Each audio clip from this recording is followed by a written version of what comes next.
Mountains. Jeremiah 51:23. I will also break in pieces with thee the shepherd and his flock, and with thee will I break in pieces the husbandman and his yoke of oxen, and with thee will I break in pieces captains and rulers. 24.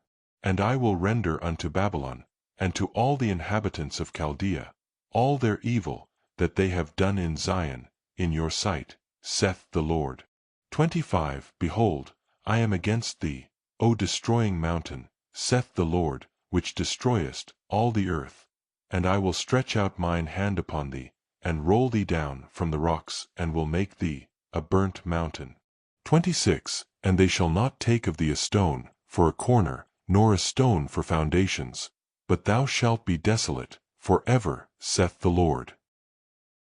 The above verses deal with the destruction of the Babylonian, which is compared to a destroying mountain. We now have another symbol that represents humans and or nations.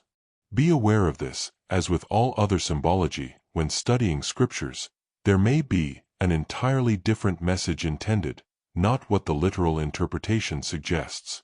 As 4 cornerstones, below are verses from the letter to Christians in Ephesia. Ephesians 2:19. Now therefore, ye are no more strangers and foreigners, but fellow citizens with the saints, and of the household of God. 20. And are built upon the foundation of the apostles and prophets, Jesus Christ himself being the chief cornerstone. 21. In whom all the building fitly framed together groweth unto a holy temple in the Lord. Here we see the true rock, and we all, together, are blocks that form the temple. Given this symbology of stones/rocks, we can now be confident in identifying the false rock. More on mountains. Zechariah 4:5. Then the angel that talked with me answered and said unto me, Knowest thou not what these be? And I said, No, my Lord. 6. Then he answered and spake unto me, saying, This is the word of the Lord unto Zerubbabel, saying, Not by might, nor by power, but by my Spirit, saith the Lord of hosts. 7. Who art thou, O great mountain? Before Zerubbabel thou shalt become a plain, and he shall bring forth the headstone thereof with shoutings, crying, Grace, grace unto it. It is interesting and ironic that the head of this mountain is called a headstone. This next mountain is important to understand. Ezekiel 35:2. Son of man, set thy face against Mount Seir, and prophesy against it. 3. And say unto it, Thus saith the Lord God, Behold, O Mount Seir, I am against thee, and I will stretch out mine hand against thee, and I will make thee most desolate. 4. I will lay thy cities waste, and thou shalt be desolate, and thou shalt know that I am the Lord. 5. Because thou hast had a perpetual hatred, and hast shed the blood of the children of Israel, by the force of the sword, in the time of their calamity, in the time that their iniquity had an end. The location of this mountain is thought to be near Petra, in the northern part of the territory of Edom, and near the southern kingdom of the house of Judah, as shown below.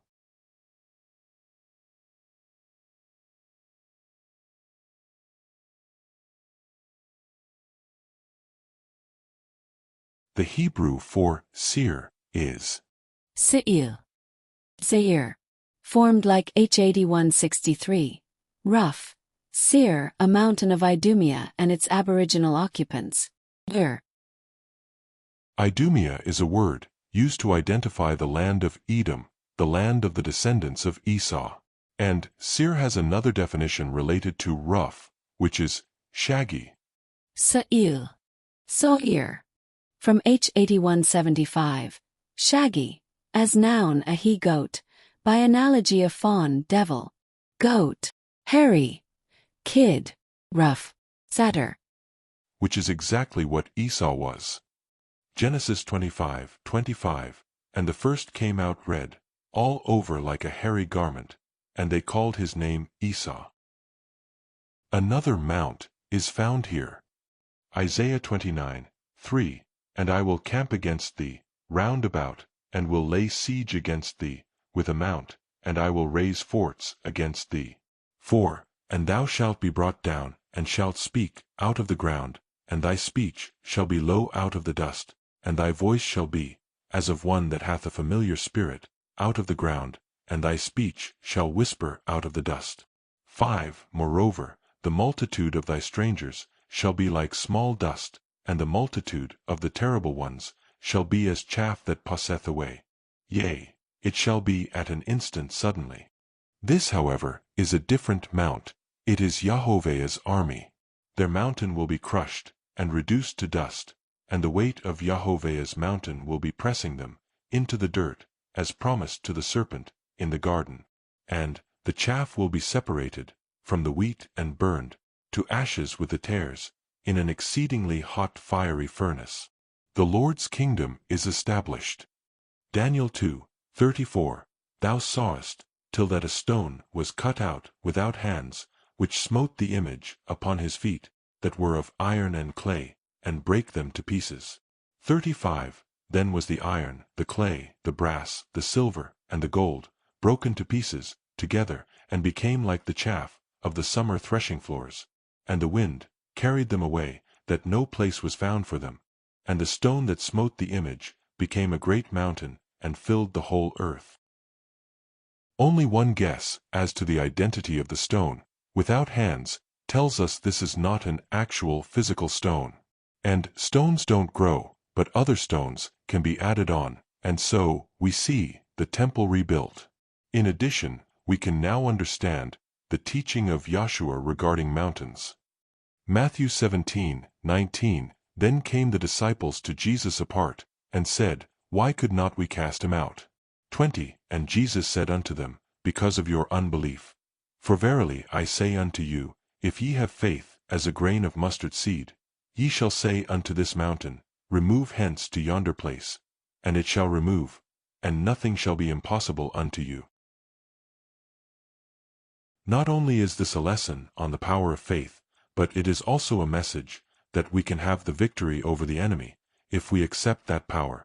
However, we have to know that, to begin with, before we can accept it. Zephaniah 3:11. In that day shalt thou not be ashamed, for all thy doings, wherein thou hast transgressed against me. For then I will take away out of the midst of thee them that rejoice in thy pride, and thou shalt no more be haughty because of my holy mountain. This is the prophecy of the establishment of Jehovah's temple, the mountain of heaven. The inhabitants of the other, parent dimension, will transfigure to this dimension, and all will abide here, on earth, at least for the foreseeable future. Make sure you use the cornerstone to build your house. Luke 6:47. Whosoever cometh to me, and heareth my sayings, and doeth them, I will shew you to whom he is like. 48. He is like a man which built an house, and digged deep, and laid the foundation on a rock. And when the flood arose, the stream beat vehemently upon that house, and could not shake it, for it was founded upon a rock. 49. But he that heareth and doeth not is like a man that, without a foundation, built an house upon the earth, against which the stream did beat vehemently, and immediately it fell, and the ruin of that house was great. The rock in verse 48 is the true rock. Do not build upon the false rock, because the flood is coming back.